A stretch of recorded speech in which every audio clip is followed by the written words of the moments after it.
bago tayo mag-secret file, ay ilike mo muna ang video na to at mag-subscribe na sa aming YouTube channel. Don't forget to click the notification bell para hindi ka nahuhuli sa latest episode ng DJ Rocky's Secret Files.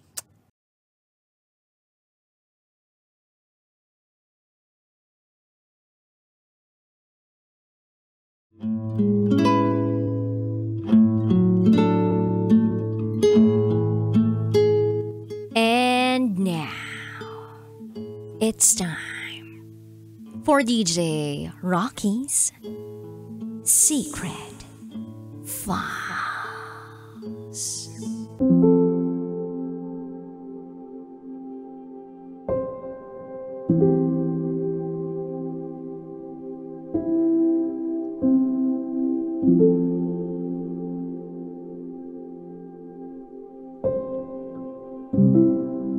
Minahal ko ba siya? Kasi nasabik ako sa sex?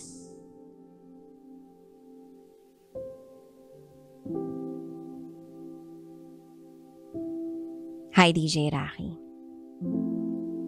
Itago mo na lang ako sa pangalang May. I'm currently here in Hong Kong. And this is my secret file.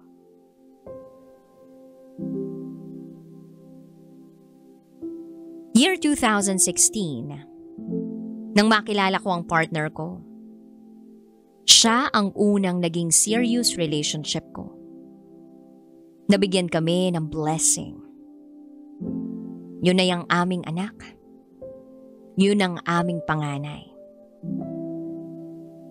Hindi ko man natapos ang pag-aaral ko sa kolehiyo, pero nagpatuloy ako sa buhay. Buti siya nakapagtapos ng kolehiyo. Lumuwas siya ng Maynila para makapagtrabaho. That time, 1-year-old na ang anak namin. Doon ako nakatira sa kanila. 3 months siya sa Maynila naging tambay kasi hindi siya matanggap-tanggap sa trabaho. So ang ginawa ko, iniwan ko ang anak namin. Lumuwas ako sa Maynila kasi sobrang hirap talaga ng buhay sa probinsya. At pagkarating ko doon, nag-apply ako agad ng trabaho. Mas una pa akong natanggap kaysa sa kanya. Ang saya. Na may pangkain na kami. Then nagplan na kami na magpakasal pero naudlot dahil nagpandemya. Nagalaw na lahat ng ipon namin kasi parehas kami nawalan ng trabaho. Nagpasya akong umuwi na lang sa probinsya at buti naman siya nagkatrabaho na. Ang sabi ko, magfo-focus na lang ako sa pag-aalaga sa anak namin. Naging LDR kami for almost 1 year. Sinubukan kong magnegosyo, kaso nalugi ako. Ang hirap maningil ng utang ng iba. Kaya nag-decide ako na bumalik sa Maynila kasama ang anak namin. That was year 2022. Nag-apply ako sa isang hotel at luckily natanggap ako. Pero 2 buwan lang ako nagtrabaho. Kasi late na ako nakakauwi. At kawawa naman yung anak namin. Ang nangyari, nagpalipat-lipat ako ng trabaho. Hanggang sa napadpad ako sa isang malaking kumpanya sa Parañaque. Naging property assistant ako. Kaya lang, nakaka-stress. 1 taon lang ang itinagal ko doon. Huminto na ako dahil nasakit ang ulo ko. Sinubukan kong mag-apply sa Hong Kong. At nung paalis na ako, nag-positive ako sa pregnancy test. Na-depress ako. Naging libangan ko ang online gaming. Dahil doon, nabaon kami sa utang. Aminado naman ako roon. Kaya ginawan ko yun ng paraan. Nagpasya ako umuwi sa probinsya namin. Ang nangyari, balik LDR kami uli. Then 6 months na akong buntis. Bumalik siya sa probinsya. At sa pagbalik niyang yun, parang ang daming nagbago sa kanya. Kapag may inuman, pinapatay niya ang cellphone niya. At hindi siya magpapaalam sa akin. Paminsan nagla-live ang mga kasama niya. Tapos nakikita ko na merong mga babaeng kasama ang barkada niya. Nakakaiyak. Nagbalak pa nga ako magpakamatay eh. Pero syempre, nahimasmasan din ako sa naiisip ko dahil dala-dala ko ang pangalawang anak namin. Paulit-ulit ko siyang pinatawad.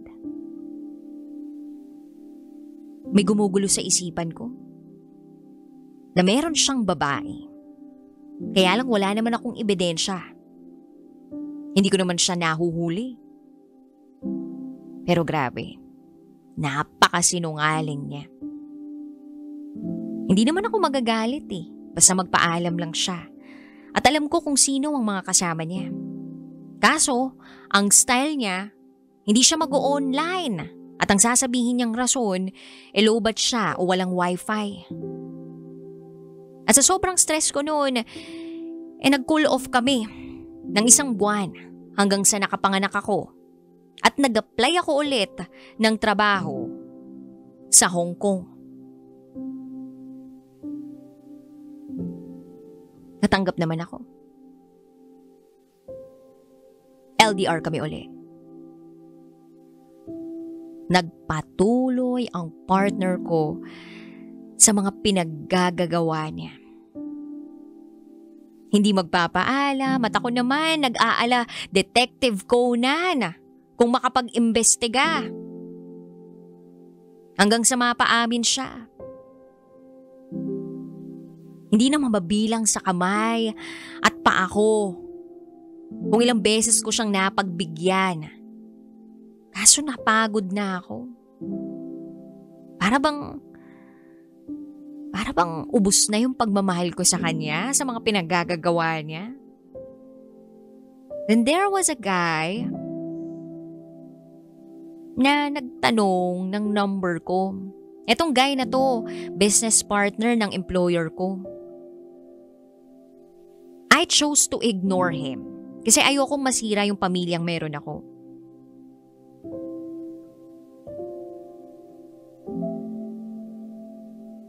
So, tuloy lang ako sa buhay.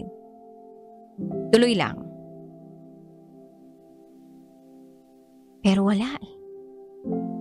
Wala pa ring pagbabago sa partner ko. Kahit anong banggit ko, kahit anong away namin, kahit anong remind ko sa kanya, walang pagbabago. At dahil doon, naganap ako ng taong masasandalan ko, yung may kakausap sa akin. So yung business partner ng employer ko, nalaman niya na yung WhatsApp number ko. Kasi doon siya mismo nanghingi ng number ko sa employer ko. Doon ako nag-reply sa kanya. Hanggang sa araw-araw niya na akong chinachat. At tuwing bibisita siya sa bahay ng employer ko, lagi siyang may dala-dala. Hindi naman ako nagkulang sa kanya na sabihin ang lahat-lahat tungkol sa akin. Na meron akong mga anak. Pero syempre hindi ko sinasabi na nagkakalabuan kami ng partner ko. Then one day before my birthday, nag-chat siya sa akin. Bibilhan niya raw ako ng regalo. Na-shock ako kasi in-invite siya ng employer ko sa birthday ko. At nalula ang amo ko sa presyo ng regalo niya para sa akin. Binigyan lang naman niya ako ng necklace o kwintas na nagkakahalaga ng 250,000 pesos. In peso yun ha. Halos hindi ako makapaniwalang May nagregalo sa akin ng ganun. Hindi ko matanggap. Pero ang sabi niya sa akin, bawal daw na hindi ko tanggapin yun. He also offered me money pero hindi ko tinanggap. Napaisip tuloy ako. Ano bang pakay nitong lalaking to sa buhay ko? O sa akin? Hindi pa naman kami lumalabas. Pero ang sabi niya sa akin, gusto niya ako. At hindi niya raw ako bibitawan kung sasagatin ko siya. Napaisip ako, nanliligaw na ba to sa akin?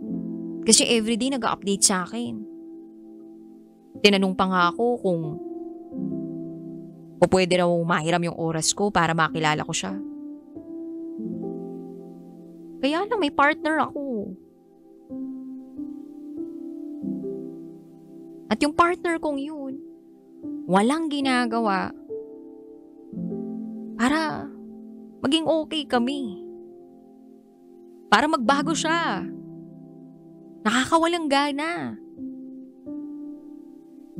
Na para bang pakiramdam ko ako na lang yung nagmamahal. Ayaw kong masira ang pamilya namin. Ayaw ko namang ipagpalit sa pera ang pamilya ko. Pero anong magagawa ko? Kung ramdam ko na ako na lang yung lumalaban sa amin. Nakakapagod din. So nagbigay ng advice yung employer ko. Mag-isip-isip raw ako. Kasi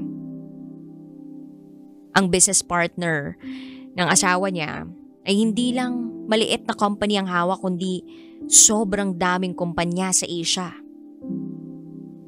Isipin ko raw ang future ko. O isipin ko raw na maging practical ako. Kasi wala naman siyang asawa.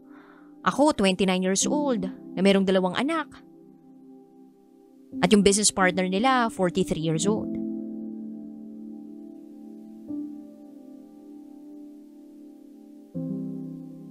Iniisip ko lang, ayaw ko ng broken family. Ayaw kong maranasan ng anak ko yung magkaroon ng broken family. Kaya lang nakakapagod ang ginagawa sa akin ng partner ko. Iniisip ko pa na meron siyang inililihim sa akin. Na baka totoo yung instinct ko o yung hinala ko na meron siyang ibang babae. Nagdududa ako eh. Bisyo niya, alak. Bisyo niya, hindi ako kausapin kapag meron siyang labas. At pinalalabas ko sa mga pamilya namin na okay lang kaming dalawa. Na okay lang lahat sa pamilya namin. Pero, ang hindi ko alam, meron palang alam ang pamilya ng partner ko sa mga katarantaduhan niya.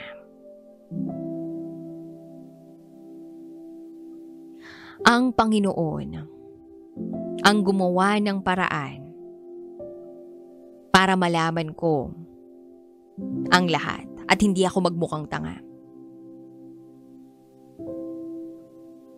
Na wrong send sa akin ang partner ko. Hi lang, nasa B-house ka na. Nabasa ko yun after 2 hours. Hindi niya inansend. So nagtanong ako sa kanya sino silang at bakit tinanong niya na nasa B-house na. Nag-reply siya sa akin na ako raw yun. Like what the F? Ako, hindi naman ako nagbo-boarding house dito sa Hong Kong. DH ang trabaho ko rito at higit sa lahat, hindi ako umalis that day.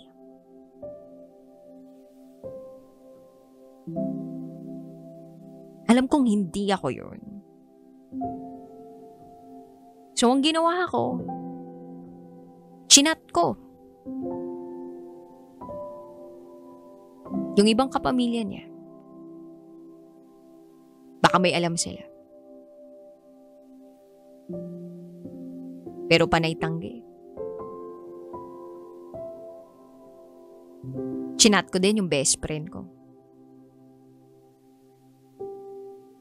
Na lagi ko pang kachat. Babae yun. Wala naman daw siyang nararamdaman o nalalaman.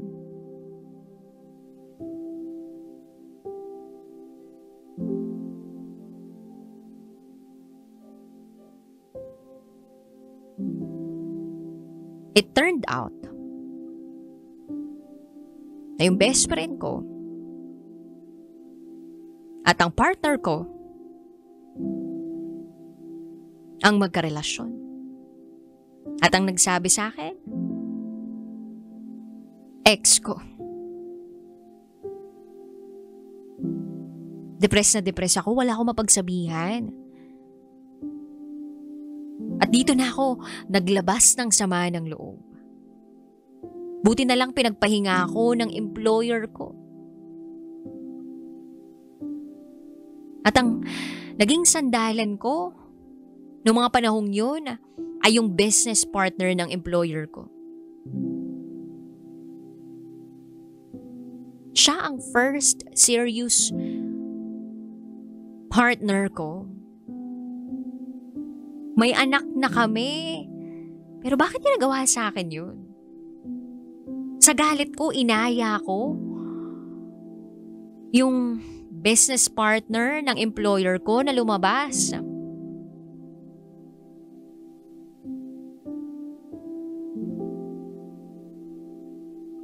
At ayun, lumabas kami. Meron siyang kasamang helper niya. Itago natin siya sa pangalang John. Sinabi sa akin na John, na ako raw ang unang babae na nadala ng boss niya. Then nasundan pa yung pagkikita namin. At alam ng employer ko na siyang lagi kong kasama. September 18, holiday. Lumabas kami, kumain sa restaurant. Nag-book siya ng hotel. Ang dami naming napag-usapan. Grabe ang pogi-pogi niya habang pinagmamasdan ko siya. Hanggang sa hinalikan niya ako at may nangyari sa amin. Ang galing niya. Unang beses kong makafeel ng ganun. Ganun pala kasarap yun. At hindi ko yun naranasan. Doon sa partner ko. Diretsahan lang kami. Pero nakabuo kami ng dalawa. Pero siya ang nasa utak ko kahit hanggang sa pag-uwi ko kung paano niya ako pinaligaya. Sa loob ng 7 oras, naka-4 kami. Hindi ko alam pero napaisip tuloy ako sa sarili ko, mahal ko na ba itong taong to? Sabik lang talaga ako kasi matagal na akong hindi nakararanas ng sex. Ang galing-galing niya. He is from UK, mayaman, pogi, matangkad ang tangos ng ilong. Yung mga mata niya, combination ng brown and blue colors. Sabi niya pa sa akin, hindi raw ako mukhang may 2 anak. Pag-uwi ko, naligo ako agad. At wala akong pagsisising naramdaman dahil sa nangyari sa amin. Sobrang satisfied ako. Para bang nakalimutan ko ngang, ay nasaktan pala ako. Nakalimutan ko lahat ng sakit na nafe-feel ko dahil sa partner ko. Then pag uwi niya, nag-message siya sa akin, "Dear, I will marry you." Naiyak ako. Napatanong ako sa sarili ko, deserve ko ba to? Di ba niregaluhan niya ako ng kwintas nung birthday ko na worth 250,000 in peso? Tapos ngayon gusto niya akong pakasalan. May mga anak na ako eh. Hindi na mabubuo yung pangarap ko na mabuo ang pamilya namin o buo ang pamilya namin. Well, yung partner ko naman yung nagloko eh. Ang sakit lang sa parte ko na nag-ipon ako na nag-ipon para sa future namin. Para may pangkasal kami. Alam kong hati kami dun sa gastos pero hindi pala siya yung para sa akin. Gulong-gulo na ako. At ito ako. Napamahal na lang. Sa business partner ng employer ko. At kapag naiisip ko yung ginawa namin, wow. Napakagaling niya sa kama. O iniisip ko din, baka mahal ko lang siya kasi nasasabik ako sa sex. Di ko siya makalimutan eh. Parang malabong mangyari na nagugustuhan niya talaga ako. Pero ang sabi niya sa akin, may nahanap daw siya sa isang babae na hindi niya nakita sa iba kundi sa akin lang. Nag-a-update siya sa akin palagi. At ako naman namimiss ko ang bawat yakap haplo sa talik niya na napaka-genuine. Hindi ko alam kung libog lang ba to, in love na ako sa kanya. Kasi nawawalan na ako ng paki sa ex ko at sa friend ko na buong akala ko hindi ako tatraydorin. At ang sabi pa ng business partner ng employer ko, umalis na raw ako sa employer ko at ibabahay niya na raw ako. Siya na raw ang bahala sa mga anak ko. Siya na raw ang bahala sa pamilya namin. Igagrab ko ba yung offer niya? O aayusin ko kung anong meron kami ng ex ko?